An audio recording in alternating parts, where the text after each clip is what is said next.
Tamil reports நண்பர்களுக்கு வணக்கம். இன்றைய நிகழ்ச்சியில் தோழர் மகிழன் நம்மளோடு இணைந்திருக்கிறார். தோழர் வணக்கம். வணக்கம் தோழர், ஹரியானாவில் தேர்தலை தள்ளி வச்சிருக்கிறாங்க. நிதிஷ்குமார் அவருடைய ரைட் ஹேண்டுன்னு சொல்லக்கூடிய கேசி தியாகி அவர் கட்சியிலேருந்து ராஜினாமா பண்ணியிருக்கிறாரு. அதற்கு காரணம் சொன்னது ஒருவேளை நிதிஷ்குமார் பாஜக இல்லை மோடிக்கு இணங்கி போகிறது சரியில்லை அப்படின்னு ஒரு போர்க்கொடி தூக்கி இருப்பதாகவும் செய்திகள் வருது. ஹரியானா தேர்தல் தள்ளி வச்சிருக்கிறாங்க. உச்சகட்ட குழப்பத்தில் மோடி அரசாங்கம் இருக்குது. இன்னொரு புறம் ஆர்எஸ்எஸ் அமைப்புக்கும் பாஜகவுக்கும் இடையே இருக்கக்கூடிய மோதல்களும் அதிகமாகிக்கிட்டே இருக்கு. இதை எப்படி தோழர் பார்க்குறீங்க?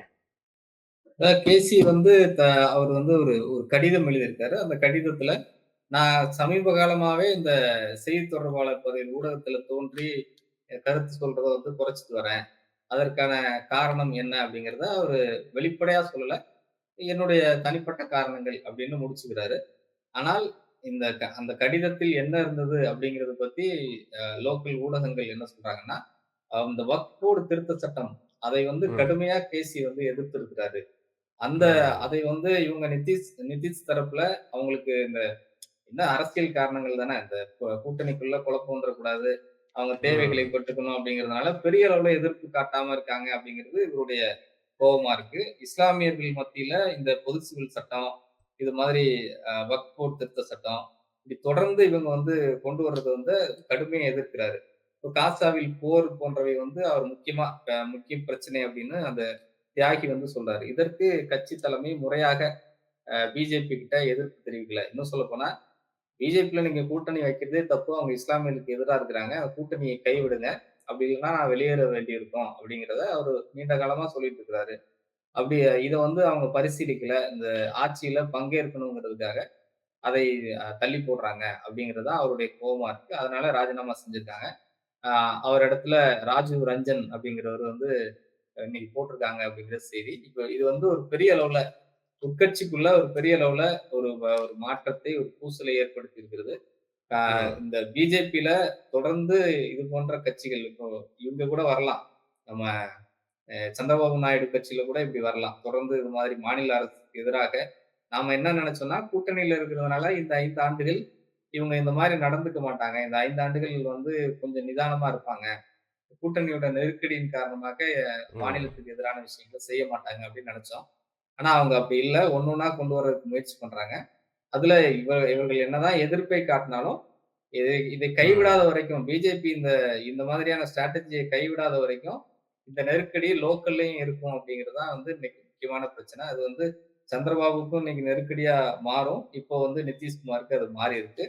அது மற்ற இடங்கள்லயும் ஹரியானா தேர்தல் வருது, காஷ்மீர்ல, மற்ற பகுதிகளில் எல்லா இடத்துலயும் லோக்கல்ல நாம ஜெயிக்க முடியாதுங்கிற நிலைமை அவங்களுக்கு புரியுது. இஸ்லாமியர்களை பத்தி எதிராக பேசுறது அல்லது குறிப்பா நம்ம இந்த அனைவருக்கும் இந்த எல்லாம் கொடுக்கணும் அப்படிங்கிறத ராகுல் காந்தி கையில் எடுக்கிறது, சாதிவாரி கணக்கெடுப்பு எடுக்கணும் அப்படிங்கிறத இவங்க தள்ளி போடுறது, இதெல்லாம் லோக்கல்ல மக்கள் கேள்வி எழுப்புறாங்க. சாதிவாரி கணக்கெடுப்பு எங்களுக்கு ஒரு சாதகமான விஷயம் தானே, எங்களுக்கு வேலை வாய்ப்புல, கல்வியில உரிமை கிடைக்கிற ஒரு விஷயம் தானே, அதை ஏன் அரசு செய்ய மாட்டுது அப்படிங்கிற கேள்வியை கீழ இருந்து அவங்க எழுப்புறாங்க. அதற்கு அந்த தலைவர்கள், அந்தந்த மாநிலங்கள்ல இருக்கிற மாவட்டங்கள்ல இருக்கிற தலைவர்கள் பதில் சொல்ல வேண்டிய ஒரு கட்டாயம் வருது. இவங்க ஹெச் ராஜா மாதிரி ஒரு உதிரிகளா இருக்கிற, மக்களோடு தொடர்பு இல்லாமல் இருக்கிற நபர்கள் என்ன வேணா வெளியில பேசலாம். இன்னைக்கு சனாதன இந்து தர்மம் தான் ஆட்சியில இருக்குது அப்படின்லாம் பேசுறாரு. அது மக்கள் இடத்துல இருந்து பார்த்தா அவங்களுக்கு அதுல எந்த வரவும் இல்லை, அதனால எந்த பலனும் இல்லை அப்படிங்கிறதுனால எங்களுக்கு உங்களை ஆட்சியில 10 வருஷம் ஆண்டுட்டீங்க, அடுத்து 5 ஆண்டு காலம் ஆள போறீங்க, இதுல எங்களுக்கு இது வரைக்கும் என்ன கிடைச்சிருக்கு, நீங்க எங்களுக்கு என்ன செஞ்சிருக்கீங்க அப்படிங்கிற கேள்விகள் எல்லா இடத்துல இருந்து வர ஆரம்பிக்குது. இப்ப தொடர்ந்து நாங்க வஞ்சிக்கப்படுறோம், எங்க பேரை சொல்லி, இந்துங்கிற பேரை சொல்லி நீங்க வேற ஒண்ணு பண்ணிட்டு இருக்கீங்க அப்படிங்கிற குரல்கள் இன்றைக்கு வர ஆரம்பிச்சிருக்கு. அது பெரிய அளவுல இவங்களோட அஜெண்டாவை நிறைவேற்றுவதற்கு பிஜேபி, முக்கியமா மோடி, அமித்ஷா கும்பலுக்கு ஒரு தடையாக இன்றைக்கு மாறி வருகிறது தான் சூழல். கண்டிப்பா தோழர். இப்ப ஹரியானா தேர்தல் தள்ளி வச்சிருக்கிறது எதன் பின்னணியில, அங்கு தோல்வி பயத்தினாலதான் அவங்க அப்படி பண்ணியிருக்கிறாங்க அப்படிங்கிற செய்திகள் வருது. ஏற்கனவே மகாராஷ்டிரா தேர்தலுக்கு தேதியே இன்னும் அறிவிக்கல. ஜம்மு காஷ்மீர், மகாராஷ்டிரா, ஹரியானா 3லயுமே பாஜகவுக்கு தோல்வி கன்ஃபார்மு. அதுக்கப்புறம் ஜார்க்கண்ட்ல சொல்லவே வேணாம். ஏற்கனவே அங்க கடும் கோபத்துல இருக்காங்க. அதனால தான் சாம்பாய் சோரனையே பிஜேபிக்குள்ள இழுத்துட்டு வந்திருக்கிறாங்க. 4 மாநிலத்திலுமே வாஷ் அவுட் தான் ஆகப்போகுது பாஜக அப்படின்னு சொல்றாங்க. இந்த விஷயத்த எப்படி தோழர் பார்க்குறீங்க? இந்த ஹரியானாவுல நம்ம வெளிப்படையா பார்த்தோம்னா, அந்த தேர்தல்ல தோல்வி என்பது உறுதியாகுது. கிட்டத்தட்ட எங்கேயுமே அவங்களுக்கு ஒரு தொகுதி கூட கிடைக்காது அப்படிங்கிற கள நிலவரங்கள் வந்துகிட்டே இருக்கு. அதான் ம். காரணம். வேற எந்த அவங்க சொல்றது வந்து பெரிய திருவிழாக்கள் இருக்கு. அடுத்தடுத்து இந்து பண்டிகைகள் இருக்கு அப்படின்னு சொல்றாங்க. அதற்காக அதை விட மிகப்பெரிய ஒன்று ஜனநாயக திருவிழாவா இருக்கிற தேர்தல். அந்த தேர்தலை வைத்து தான் அடுத்தடுத்து மக்களுடைய திட்டங்களை செயல்படுத்த வேண்டியிருக்கும். அதை தள்ளி ம். போடுவது வந்து எந்த விதத்திலும் இதுக்கு முன்னாடியே அந்த திருவிழா நடக்க தானே நடக்கிறதா தானே இருந்துச்சு. புதிதா ஒண்ணும் கண்டுபிடிச்ச திருவிழா இல்லல்ல. அப்ப ஏன் ம். இந்த 5 நாள் இடைவெளி ஏன் அப்படிங்கிற கேள்வி இன்னைக்கு வந்திருக்கு. ஆ யா ம். இதுக்குள்ள வந்து இவிஎம் மிஷின்ல மோசடி பண்ண முடியுமா? விவிபேட்ல மோசடி பண்ண முடியுமா? அப்படிங்கிற திட்டங்கள் ஏதாவது இருக்கா? அப்படிங்கிற சந்தேகம் வந்திருக்கு. இன்னொரு பக்கம் ம். காஷ்மீர்ல 1ஆம் தேதி தேர்தல் நடக்குது. ஆனா வாக்கு எண்ணிக்கை 8ஆம் தேதி தள்ளி வைக்கிறாங்க. ஏன் அவ்வளவு ம். நாள்? அந்த அதாவது மைய அளவுல நடக்கிற தேர்தல்ல பல மாநிலங்கள்ல தேர்தல் முடிந்ததுக்கு அப்புறம் எண்றாங்க. 1 மாதம் தள்ளி வைக்கிறாங்க. அதெல்லாம் ஏதோ ஒரு காரணங்களால புரிஞ்சுக்க முடியுது. ஆனா ஒரு மாநிலத்துல ம். 4 மாநிலத்துல தனித்தனியா தேர்தல் அதிகாரிகள போட்டு நம்மளால செய்ய முடியும். 2 நாட்கள் என்பதே இப்போ நீங்க வந்து எல்லாமே வந்து எலக்ட்ரிக்கல் இதுல தான் பயன்படுத்துறீங்கங்கும்போது, இவிஎம். ஒரே ஒரு பட்டன தட்டுனா வந்துற போது, முடிஞ்சதும் ஒரு 1 மணி நேரத்திலயோ, இல்ல 1 நாள்லயோ வந்து அதிகபட்சம் 1 நாள்ல நீங்க வந்து அறிவிக்க முடியுங்கும்போது, நம்ம நம்ம வந்து இதுலயே இதுல பேப்பர்ல போடும்போதே நம்ம என்ன சொல்லிக்கிட்டே இருப்போமே! அதுக்கு ஒண்ணும் பெரிய ம். ஒரே அடுத்த நாளே நம்ம எண்ண ஆரம்பிச்சிடலாம். இப்ப ஏன் இதுக்கு வந்து 8 நாள் தள்ளி வச்சிருக்காங்க?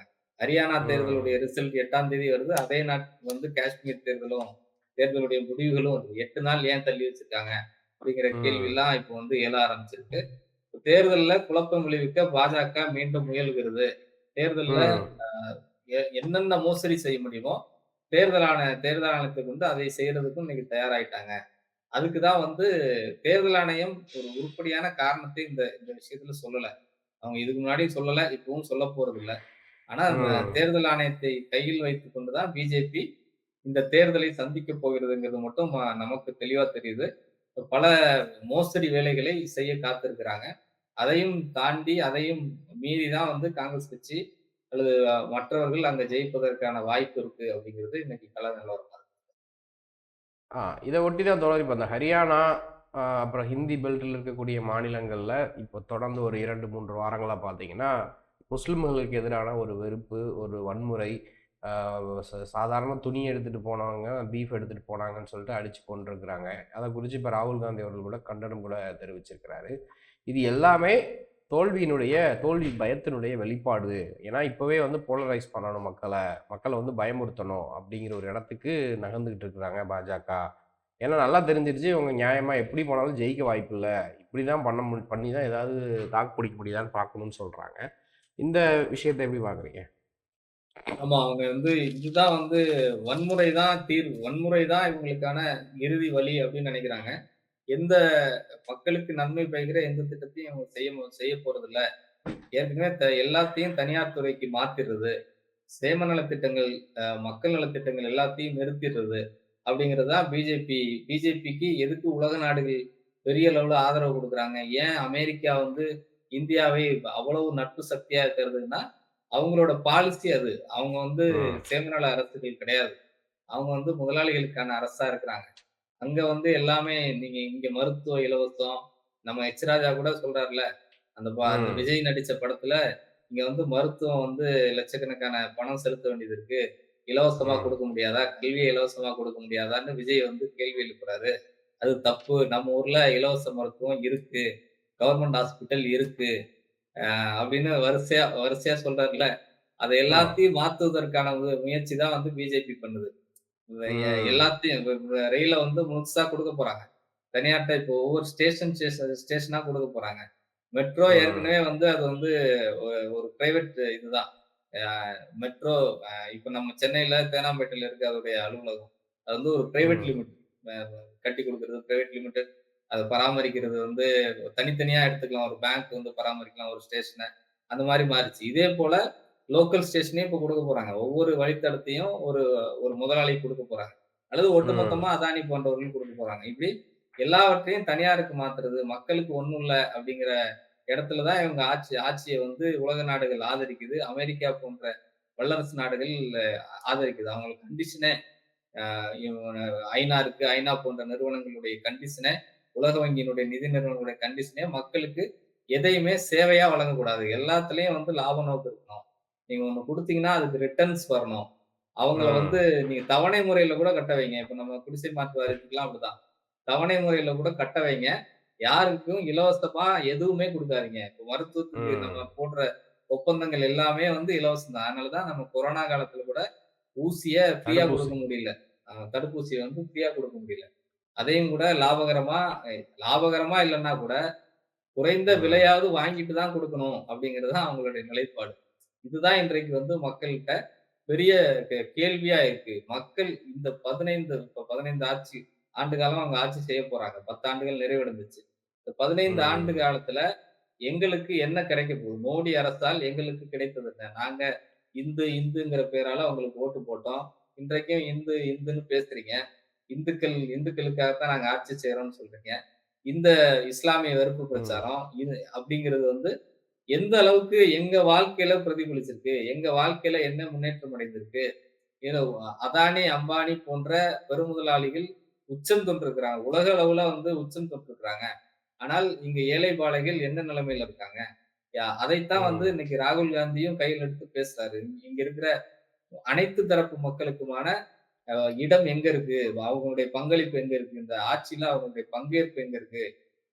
எந்த ம். துறையிலாவது அவங்க வந்து இருக்கிறாங்களா? அப்படின்னு கேள்வி எழுப்புறாரு. இதை வந்து மக்கள் புரிந்து கொண்டு பிஜேபியை நோக்கி இந்த கேள்வியை நகர்த்துறாங்க. அதுதான் இன்றைக்கு பிஜேபிக்கு இருக்கிற மிகப்பெரிய நெருக்கடியாக மாறி இருக்கிறது. கண்டிப்பா தோழர். தொடர்ந்து பேசுவோம். தங்கள் கருத்துக்களுக்கு நன்றி தோழர். நன்றி.